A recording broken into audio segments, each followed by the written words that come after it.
The cheerful, carefree Gene Kelly of the movies was not at all like the real Gene Kelly. Ask his widow, who after 30 years is finally speaking out. When Patricia Ward first met the legendary figure in Hollywood, she was just 26. An interview for a job became something no one anticipated. She is now exposing all about their covert romance despite their 47-year age difference, the resulting family strife, and the reasons behind Kelly's co-star's bruised departure from film sets. August 23, 1912, saw the birth of Gene Kelly in Pittsburgh, Pennsylvania. He was Eugene Curran Kelly in full. He came from an Irish-American working-class home and was the third of 5 children. James was a traveling salesman, his father, obtaining $75 per week. Harriet, his mother, took care of the house and made sure her kids had every chance to learn dance and music. Despite their constant financial difficulties, she thought these activities would improve their prospects for the future. Gene had been vivacious from a young age. He enjoyed swimming, baseball, and skating.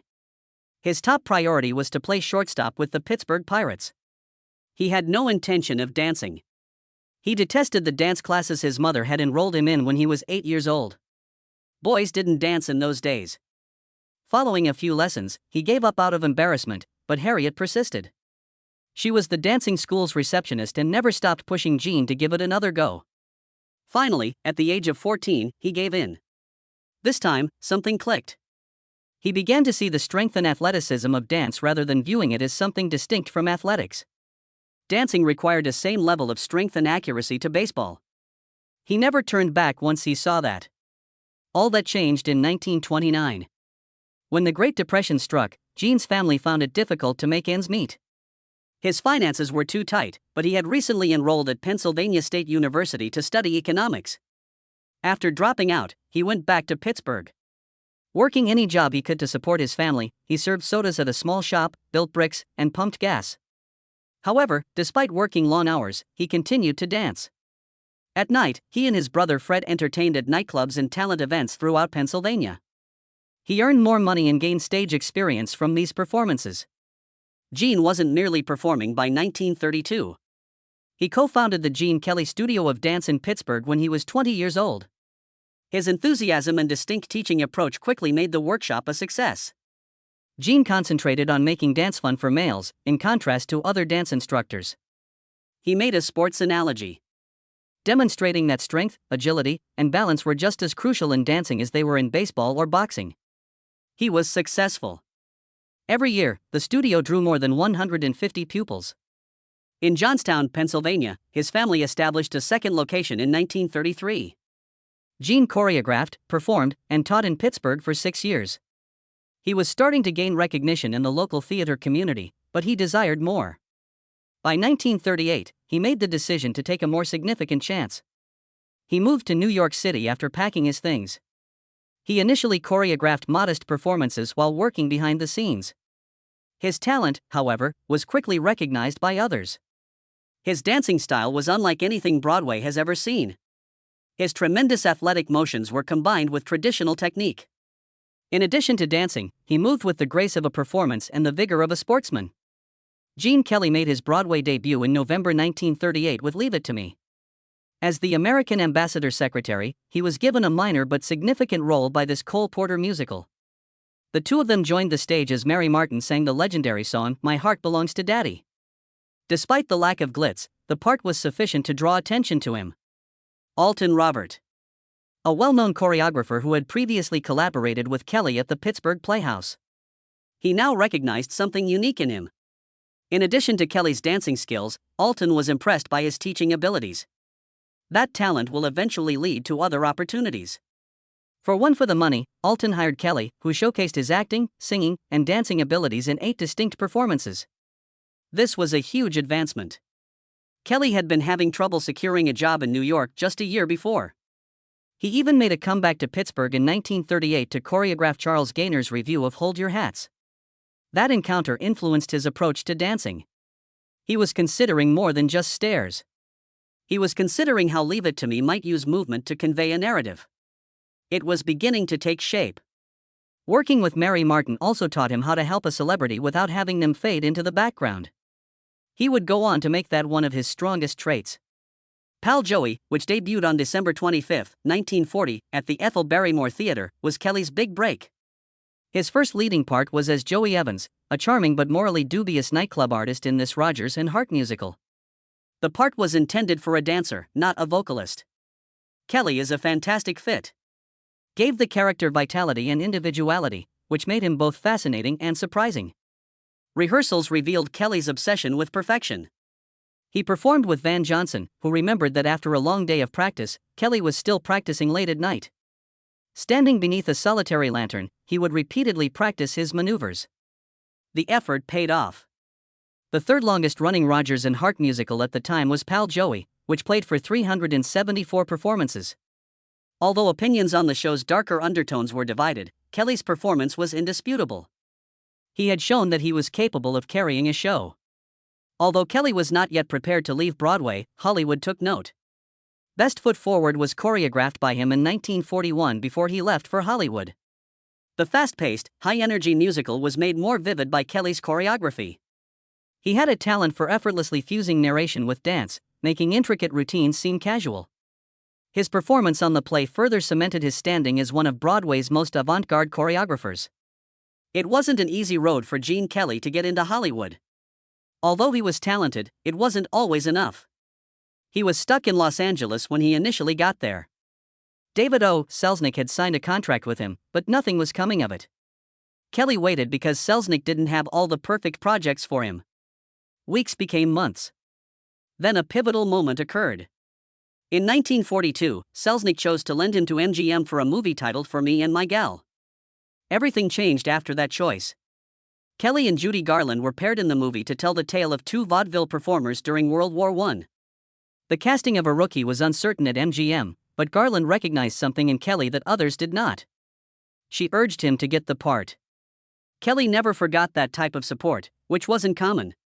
He found it easier to adapt to Hollywood when working with Garland, although there were still difficulties. Kelly didn't match the rigid, traditional approaches to musicals taken by director Busby Berkeley. He desired a distinct kind of dancing. He desired for movement to be organic.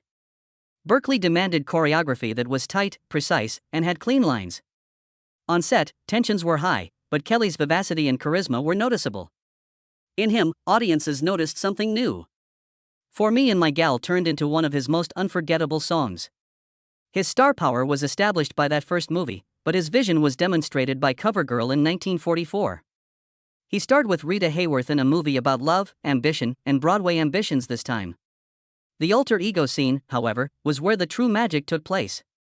Kelly's character dances with a spectral version of himself in this moment, which was a first for the film industry and combined intense passion with technical mastery. The dance had to be filmed twice for Kelly to make it work. Each camera movement had to be precisely the same in both takes. Then, his alter ego, the second version of himself, was displayed on the screen. The result was flawless. Later, Kelly described it as the most difficult thing he had ever done, but it was worthwhile. That scene turned into one of the most recognizable scenes in music history. CoverGirl was more than just a performance of Kelly's dance. It altered his function behind the scenes as well. MGM had been reluctant to give him too much creative freedom, but they began to have more faith in him after witnessing his abilities. He deserved to be allowed to try new things. And he was determined not to waste it. Then, in 1945, Anchors Aweigh expanded on his inventiveness. Frank Sinatra and Kelly starred in this humorous tale of two sailors on shore leave in Hollywood. But Sinatra was not involved in the historic scene. It had Kelly dancing with the animated Tom and Jerry character Jerry Mouse. Live action and animation weren't combined in this way back then. It was an extremely complicated process. Since animators would eventually match Jerry's steps to Kelly's, Kelly had to first do the entire dance by himself, making sure his movements were accurate. They examined his performance frame by frame using a process known as rotoscoping, which gave the impression that the two were dancing together. Even the floor's shadows have to be manually drawn in order to appear realistic. Walt Disney initially rejected the idea of using Mickey Mouse in the scene. MGM made Jerry Mouse especially for this occasion as a result. It was unprecedented for audiences. It seemed natural, the sequencing was revolutionary. 5 Academy Award nominations were received by Anchors Aweigh, including Kelly's sole nomination for Best Actor. In addition, the movie took home Best Scoring, solidifying its legacy in music history. Kelly became one of Hollywood's most inventive stars between 1942 and 1945, having started off as a Broadway dancer without any prior film experience. He was doing more than a show. The way musicals were made was being altered by him. Furthermore, this was just the start. At the height of his career, Gene Kelly produced some of Hollywood's most enduring musicals. His movies were about more than just dancing. Telling stories in ways that no one had ever seen before was their goal. His vigor, inventiveness, and audacious concepts permanently altered musicals. His career was defined by the movie Singin' in the Rain, which came out in 1952. It was a chaotic period for many stars as Hollywood transitioned from silent to talkie pictures, and it was co-directed by Kelly and Stanley Donen. Don Lockwood, a silent movie star who found it difficult to adapt to the new times, was portrayed by Kelly. The narrative chronicled his affair with Debbie Reynolds' character Kathy Selden while also highlighting the difficulties of filming a movie at that time. The well-known Singing in the Rain montage was one of the scenes that made history. Kelly was so happy that she danced. Rain pelting down on him while he twirled an umbrella. Although it appeared to be effortless, the reality was quite different. Kelly's temperature was 103 degrees. Because Culver City residents were watering their yards simultaneously, the artificial rain continued to cause technical issues by lowering the water pressure.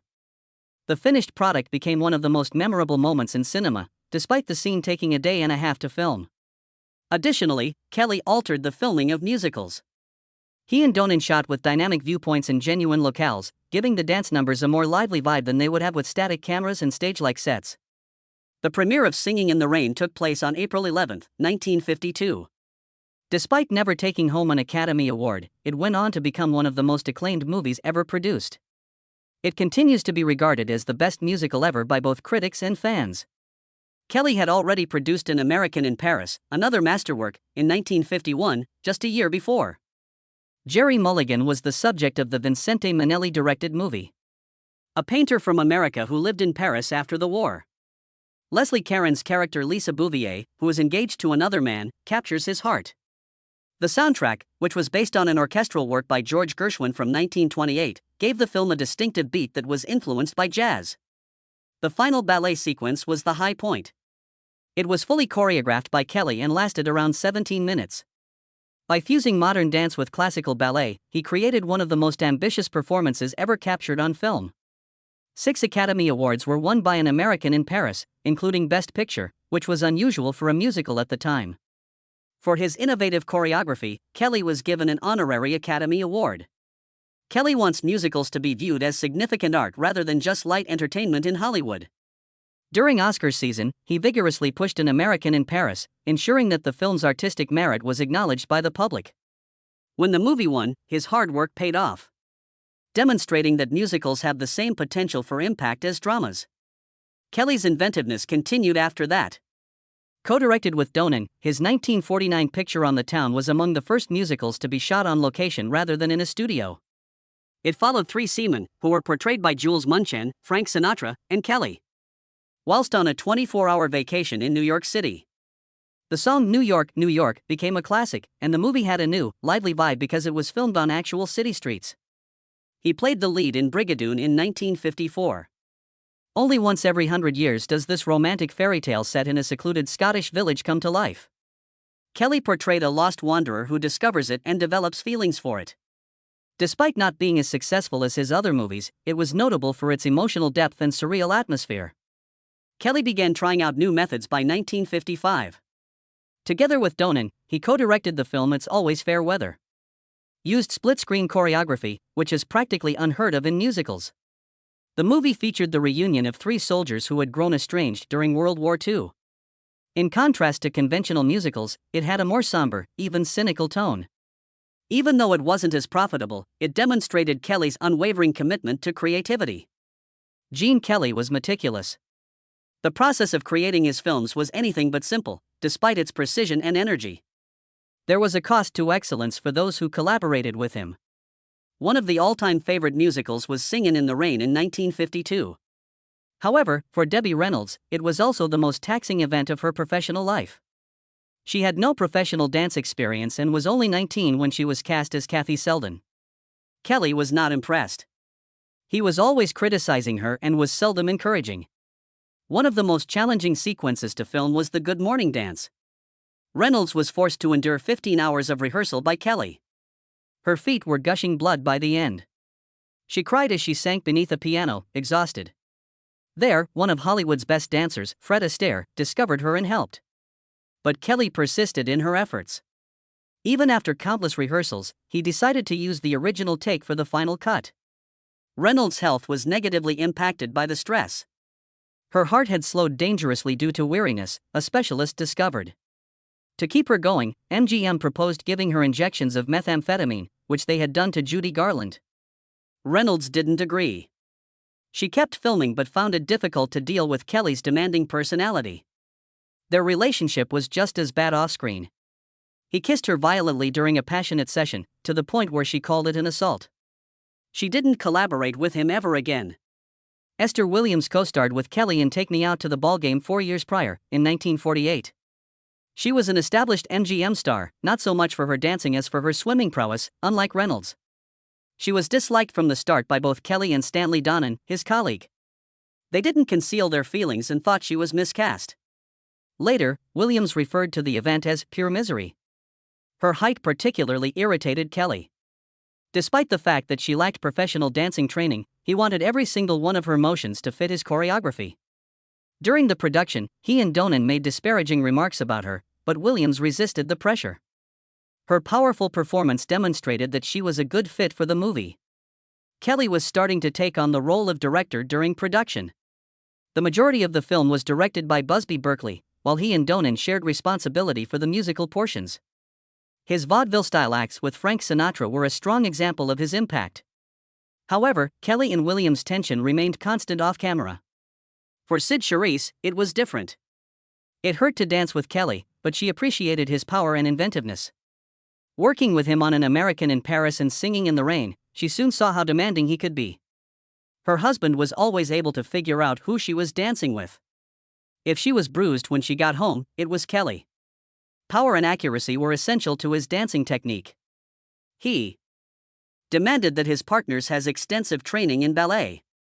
Additionally, he made changes to get the desired visual appearance. In other performances, Charisse, who was already tall, had to wear heels that were 4 inches high. The choreography became much more difficult, but Kelly refused to give up. It was hard, but Charisse respected him. She thought that the maestro of rhythm was Fred Astaire. But Kelly was stronger and more creative than anyone. Choreographed dance routines that pushed his partners to the edge of their abilities. Like his work, Gene Kelly's personal life was complex. In 1941, when he was 28 and she was only 17, he wed Betsy Blair. They had first connected 2 years prior when Blair, then just 15, joined the chorus of Billy Rose's Diamond Horseshoe, a production in which Kelly was a choreographer. Although Blair received a scholarship to Sarah Lawrence College for her early high school graduation, she was deemed too young to enroll. She decided to pursue dancing instead around that time, which is how Kelly came into her life. They were different in age, yet they bonded instantly and got married. After 16 years of dating, they welcomed a daughter in 1942. Carrie Novick, Kelly. Blair's acting career flourished as well, while Kelly's Hollywood career flourished. For Marty, she was nominated for an Academy Award in 1955. Behind the scenes, however, their marriage was in trouble. The House Un-American Activities Committee looked into Blair's strong political beliefs and her Marxist affiliations. She had trouble finding employment because of the Hollywood blacklist, and the strain affected their marriage. They separated in 1957. Blair relocated to Europe, where she carried on performing until being married to director Carol Rise. Kelly acknowledged that juggling his personal and professional lives was challenging, but he hardly ever discussed their breakup. His second marriage was not without its problems. Kelly's longtime friend and previous collaborator Stanley Donen was the husband of dancer Gene Coyne, whom he married in 1960. After working together in Hollywood and on Broadway, Donen and Coyne were married in 1948. Coyne had a tight relationship with both men at the time, but she gradually developed a deeper affinity with Kelly. Donen thought there was an affair and felt duped when Coyne passed on him to Kelly. Their business relationship never bounced back. Later, Donen acknowledged that he had nothing flattering to say about Kelly, but Kelly brushed him off as emotionally immature. Coyne and Kelly created a life together in spite of the incident. They had a solid marriage and 2 kids, Bridget and Timothy. But when Coyne received a leukemia diagnosis in 1973, disaster hit. On May 10 of that year, she died at the age of 50. Kelly, 60 at the time, was heartbroken. She was more than just a wife. She was one of the few people he could really rely on and his creative partner. Following her passing, he moved out of the spotlight to raise their kids rather than pursue new endeavors. In the late 1950s, as Hollywood musicals were beginning to fade, Kelly had already started to transition into directing. Invitation to the Dance, which he completed in 1956, was one of his most ambitious endeavors. The daring experiment sought to combine dance and cinema in a novel way. Although Kelly had great expectations for it, it encountered technological difficulties and production delays. When it eventually came out, it was a box office bust and didn't connect with viewers. In 1969, he directed his next significant film, Hello, Dolly, which starred Walter Matthau and Barbra Streisand. The picture was one of the most costly movies of its era, with a staggering $25 million budget. Despite the conflicting reviews, it received 3 Academy Award wins and 7 nominations. Remarkably, Kelly had already rejected The Sound of Music in 1965 because he felt it didn't fit his style. One of the more contentious decisions in his career was that one. Kelly assumed a new role by the 1970s, serving as the spokesperson for MGM's golden age of musicals. He joined the That's Entertainment host lineup. In 1974, a documentary honoring vintage Hollywood numbers. It was a nostalgic, yet heartbreaking, look at MGM's past. The renowned backlit where many of those movies had been shot was already in disrepair and was about to be dismantled. Parts of the movie were filmed in those dilapidated sets, which added to its emotional impact. The success of That's Entertainment prompted That's Dancing in 1985 as well as sequels in 1976 and 1994. Utilized these movies to show viewers how dance had revolutionized cinematic storytelling and the beauty of musicals. He remained largely hidden from the public during his later years. The unanticipated love story that defined Gene Kelly's later years was difficult for many to comprehend. A Hollywood legend, he had already met Patricia Ward in 1985. His contributions to musicals had a lasting impact on the business. Kelly hosted a Smithsonian documentary hosted by Patricia, a 26-year-old writer. She was unaware of his identity. Not until they worked together for a week did she understand she was speaking with one of the most well-known actors in movie history. A professional friendship quickly developed into much more. In order to assist him with his memoirs, Kelly asked Patricia to come to California. After years of working together, they were married in 1990. The age of Kelly was 78. Patricia was 31 years old. People were immediately drawn to their 47-year age difference. Some critics deemed their relationship inappropriate, and the media questioned it. However, Patricia consistently brushed those worries aside. Before the tabloids turned it into a story, she claimed she had never considered the age gap. At one point, in an attempt to calm the media hysteria, she even told reporters she was 36 rather than 31.